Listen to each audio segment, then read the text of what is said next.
Kata Yesus kepadanya, "Jikalau engkau hendak sempurna, pergilah, jualah segala milikmu, dan berikan itu kepada semua orang miskin.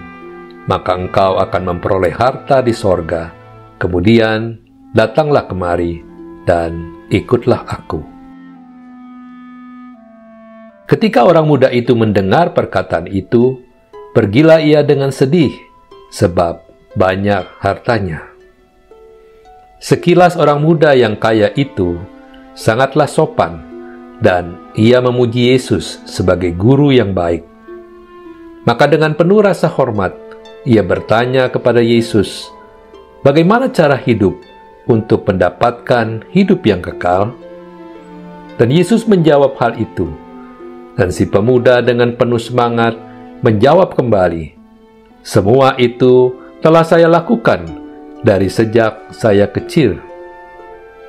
Perintah yang Yesus jelaskan adalah hal hukum Taurat, moralitas yang harus dituruti.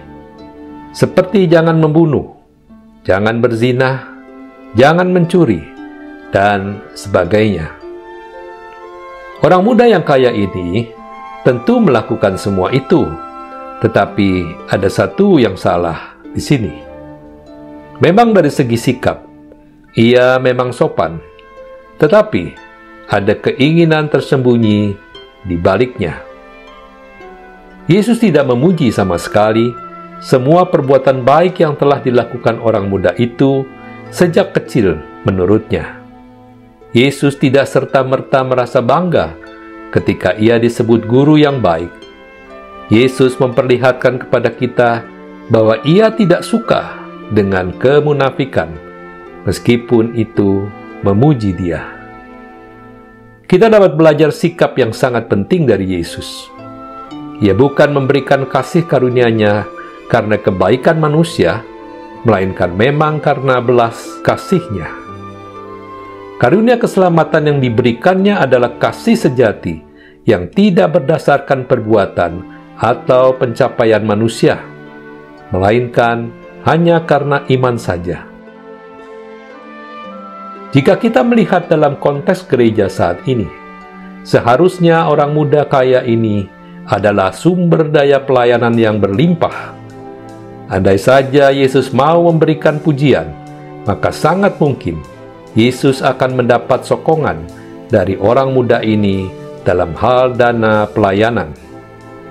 Bukankah hal ini sering dilakukan oleh orang-orang yang mengaku pelayan Tuhan masa kini? Mereka tersenyum ramah dan penuh hormat kepada orang kaya.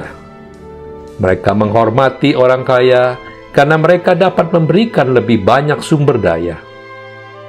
Mereka yang tunduk kepada orang kaya dan berharap pelayanan mereka akan menerima sokongan dari mereka.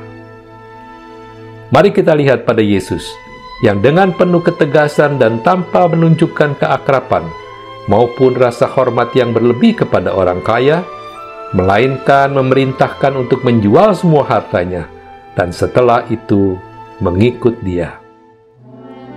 Lebih mengherankan lagi, hasil dari semua penjualan harta itu bukan untuk diberikan bagi pelayanan Yesus, melainkan diberikan kepada orang miskin. Dengan kata lain, Yesus tidak membutuhkan sokongan dana. Baginya uang bukanlah yang utama, yang harus diperjuangkan untuk didapatkan. Cara pandang seperti inilah yang harus dimiliki orang Kristen, terutama para pelayan Tuhan. Sebagai orang berdosa, yang gampang sekali hidup dalam keangkuhan, maka tugas kita sebagai hamba Tuhan bukanlah menjadi penjilat untuk mendapatkan uang dari mereka, melainkan untuk mengkritik cara hidup mereka yang salah. Jika mereka tersinggung karena diberitakan kebenaran dan pergi dari gereja karena menolak Injil yang sejati, tidak perlu memohon agar mereka kembali.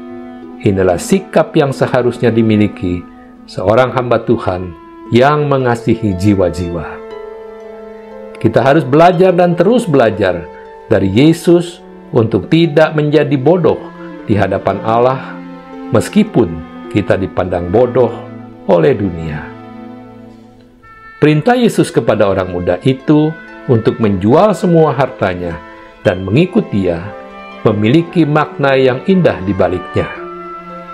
Kita dapat belajar tentang hal ini dan bagaimana ini menjadi gaya hidup kita.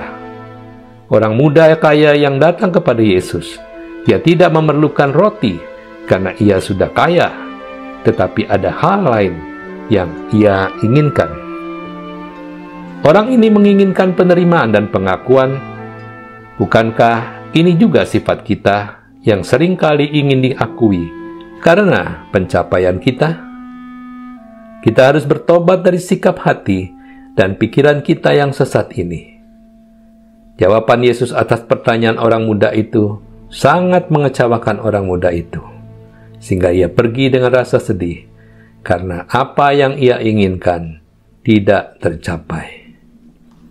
Bagaimana dengan kita? Amin.